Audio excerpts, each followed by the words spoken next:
Hi உறவுகளே, இன்றைக்கி இந்த வீடியோவில் ஒரு விளாக் தான் பார்க்க போகிறோம். இன்றைக்கி நம்ம எங்கே போகிறோன்னா திருநெல்வேலி டு தூத்துக்குடி போகிறோம். தூத்துக்குடியில் நான் செக்கப் பண்ணுற ஹாஸ்பிட்டலில் இன்றைக்கி ப்ரெக்னென்ட் லேடிஸ்க்காக ஒரு மீட்டிங் அரேஞ்ச் பண்ணியிருந்தாங்க. அந்த மீட்டிங்கில் டாக்டர்ஸ் பேசினதில் நம்மளுக்கு தெரியாத நிறைய விஷயங்கள், ப்ரெக்னென்ட் லேடிஸ்க்கு இவ்வளோ இருக்கா அப்படின்னு சொல்லிட்டு நிறைய விஷயங்கள் தெரிஞ்சுக்கிட்டேன். அதை உங்களோடையும் ஷேர் பண்ண போகிறேன். ட்ராவல் ஸ்டார்ட் பண்ணோன்னே சனாமிக்காக நல்லா தூக்கம் வந்துருச்சு. அப்படியே என் மேலே படுத்தே பிள்ளை தூங்கிட்டான். அப்புறம் நாங்கள் அங்கே லெவல் 30க்கு மீட்டிங் சொல்லியிருந்தாங்க. நாங்கள் போகிறதுக்கே லெவல் 40 ஆயிடுச்சு. ஆனால் ஒரு சாதாரண மீட்டிங் தானே, அவ்வளோ பேராக வரப்போகிறாங்கன்னு நினச்சா போய் பார்த்தா தான் தெரியுது உட்கார்றதுக்கு கூட இடம் இல்லை. அடுத்தடுத்து சேர் கொண்டு வந்துட்டே இருக்காங்க. சுத்தமாக இடமே இல்லை. அவ்வளோ கூட்டம், அவ்வளோ சின்சியராக மீட்டிங் எல்லாருமே கவனித்து நிறைய கொஸ்டின்ஸ்லாம் கேட்டுகிட்டே இருந்தாங்க.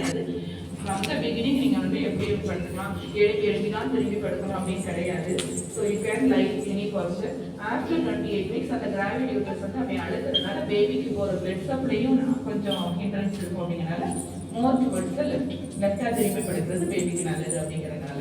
சரியா, அது கொஞ்சம் பார்த்துக்கோங்க. ஸோ அப்போ இது நீங்கள் ரெஸ்ட் எடுக்கிற பீரியடும் மத்தியானம் கட்டாயம் ஒரு லெஃப்ட் லேட்டரல் பொசிஷனில் ஒரு 1 hour ரெஸ்ட் எடுத்துக்கோங்க. 36 வீக்ஸ் மேலே அது முன்னும் பின்னும் ஃபிசிக்கல் ஆக்டிவிட்டி நல்லா பண்ணணும்.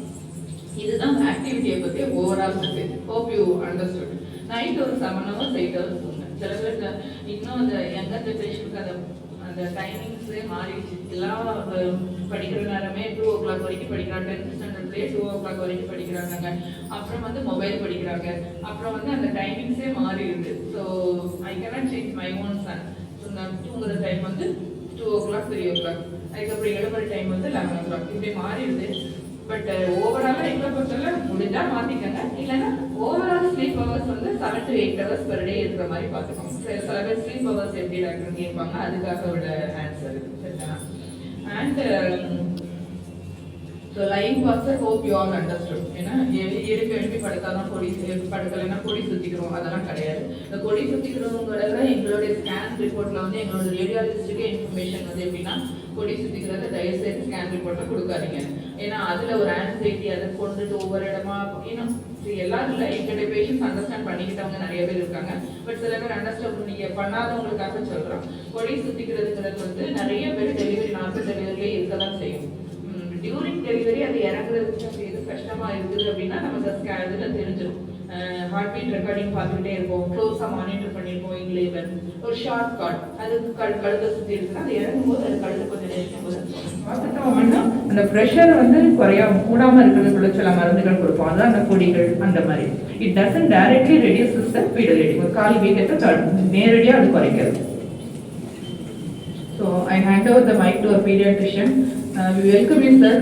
மக்கள்லாம் உங்களை பார்த்து ரொம்ப ஹாப்பி ஆவாங்க. ஏன்னா டெலிவரிக்கு அப்புறம் நிறைய கொஸ்டின்ஸ், பேபி அந்த ரேஷஸ் வருது அப்படி இப்படின்னு சொல்லிட்டு அதெல்லாம் அந்த ஒரு ஆன்சைட்டினால கொடுக்குற இன்ஃபர்மேஷன்ஸ் மேக்ஸிமம் நீங்கள் உங்களுக்கு ரொம்ப ஹெல்ப்ஃபுல்லாக இருக்கும்னு நினைக்கிறேன். தேங்க்யூ. பச்சிளம் குழந்தை பிரிவு specialist. So first of all congratulations and best wishes to all of you. So நிறைய பேர் புது மதம் இருக்கீங்க. ஸோ பேசிக்கலி நீங்கள் எல்லாருமே வீட்டுக்கு வரக்கூடிய ஒரு புது விருந்தாளிக்கு தயாராகிட்டு இருக்கீங்க பார்த்துக்கோங்க. ஸோ அந்த விருந்தாளி ரிசீவ் பண்ணுறதுக்கு என்னென்ன அம்சங்கள் தேவை எல்லாமே மேடம் எல்லாமே பார்த்துருப்பாங்க. பட் ஒரு விஷயம் மோஸ்ட் மதர்ஸ் இக்னோர் பண்ணுறதுன்னு பார்த்தீங்கன்னா பிரெஸ்ட் கேர். ஏன்னா பேபி பிறந்ததுக்கு அப்புறம் மோஸ்ட் இம்பார்ட்டன்ட் ஆஸ்பெக்ட் பேபியோட உடல் ஆரோக்கியத்துக்கு ரொம்ப மேக்ஸிமம் ஹெல்ப் பண்ண போகிறது தாய்ப்பால் தான் பார்த்துக்கோங்க. பிரெக்னன்சி டைம்ல இருந்தே பிரெஸ்ட் ஒழுங்கா இருக்காங்கிறது பார்க்க வேண்டியது ரொம்ப ரொம்ப அவசியம். ஸோ 28 வாரத்துக்கு ஆனதுக்கு அப்புறம் கண்டிப்பாக மேம் கிட்ட பிரெஸ்ட் நல்லா இருக்காங்கிறத ஒரு காமிச்சு கேட்டுக்கோங்க. வீட்டுக்கு விருந்தாளி வந்துட்டாங்க, வந்ததுக்கு அப்புறம் ஐயோ நம்ம வீட்டை பிரியாணி பண்ணலையே, சிக்கன் பண்ணல, எப்போ போய் மார்க்கெட்டுக்கு போறாங்கிற மாதிரி இருக்கக்கூடாது. வீட்டுக்கு விருந்தாளி வரதுக்கு முன்னாடியே நம்ம எல்லாமே ரெடி பண்ணி வச்சிருப்போம். ஸோ பேசிக்கலி பேபி வரதுக்கு முன்னாடியே ஃபீட் பண்ணக்கூடிய பிரெஸ்ட் ஒழுங்கா இருக்காங்கிறது பார்க்கறது ரொம்ப ரொம்ப ரொம்ப அவசியம். என்ன பிரச்சனை காமனா பார்க்கறோம் அப்படின்னு பார்த்தீங்கன்னா ரிட்ராக்டட் நிப்பிள். அந்த நிப்பிள் உள்பக்கம் திரும்பி இருக்குது, வெளியே பாயிண்டடா இல்லை, பேபியெல்லாம் வாய் வைக்க முடியலன்ற கம்ப்ளைண்ட் பிறந்ததுக்கு அப்புறம் மதர் சொல்ற மாதிரி இருக்கும் பார்த்துக்கோங்க. இது நம்ம பிரெக்னன்சி டைம்ல பிக்கப் பண்ணிட்டோம், அப்பவே நம்ம பார்த்துட்டோம் அப்படின்னு பார்த்தோம்னா அப்பல அந்த சிரிஞ்ச் டெக்னிக்ஸ்லாம் பண்ணும்போது பேபி வெளியே வரும்போது நிப்பிள் ஒரு ப்ராப்பர் ஷேப்புக்கு வரதுக்கான வாய்ப்புகள் ரொம்ப உண்டு பார்த்துக்கோங்க.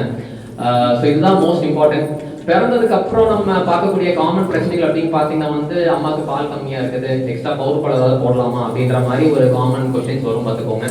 199 மதர்ஸ்க்கு எக்ஸ்ட்ரா பால் எதுவும் தேவைப்படாது.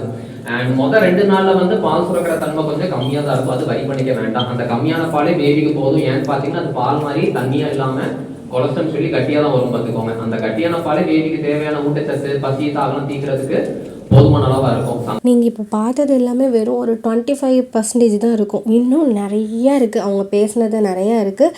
பட் அது எல்லாமே வீடியோவாக என்கிட்ட எல்லாம் ஆடியோவாக இருக்குது. ஒன்று ஒன்றா இன்ஷால்லா போடுறேன். அதுக்கப்புறம் இந்த விஷயம் வந்து அவங்க இப்படி வைக்கிறது வந்து ரொம்ப ஒரு நல்ல ஒரு பெனிஃபிட்டாக இருக்குது தெரியுமா. ஏன்னா நம்மளுக்கு தெரியாத நிறைய விஷயங்கள் வந்து அவங்க வந்து சொல்கிறாங்க. ப்ரெக்னெண்ட்டாக இருக்கும்போதே நம்ம வந்து பேபியை எப்படி கேர் பண்ணுறதுன்ற விஷயமும் தெரிஞ்சுக்கலாம். தென் ப்ரெக்னென்சி சம்மந்தமாக என்ன விஷயம்லாம் இருக்குது அப்படிங்கிறதையும் நம்மளுக்கு வந்து அவங்க டீச் பண்ணிடுறாங்க. இந்த மீட்டிங் வந்து முடிகிறதுக்கே 1 மணி ஆயிடுச்சு. அதுக்கப்புறம் அப்படியே ஒரு கரும்புச்சாறு மட்டும் குடிச்சிட்டு வீட்டுக்கு அப்படியே கிளம்பியாச்சு. ஓகே உறவுகளே, இந்த வீடியோ உங்களுக்கு யூஸ்ஃபுல்லாக இருந்துச்சுன்னா கண்டிப்பாக நம்மளோட சேனலை சப்ஸ்கிரைப் பண்ணிக்கோங்க. மறக்காமல் லைக் பண்ணுங்கள், ஷேர் பண்ணுங்கள். நிறையா ப்ரெக்னென்ட் மதர்ஸ் இருப்பாங்க, நியூ மம்மிஸ் இருப்பாங்க. அவங்க எல்லாருக்குமே இந்த வீடியோவை வந்து ஷேர் பண்ணுங்கள், மறந்துடாதீங்க.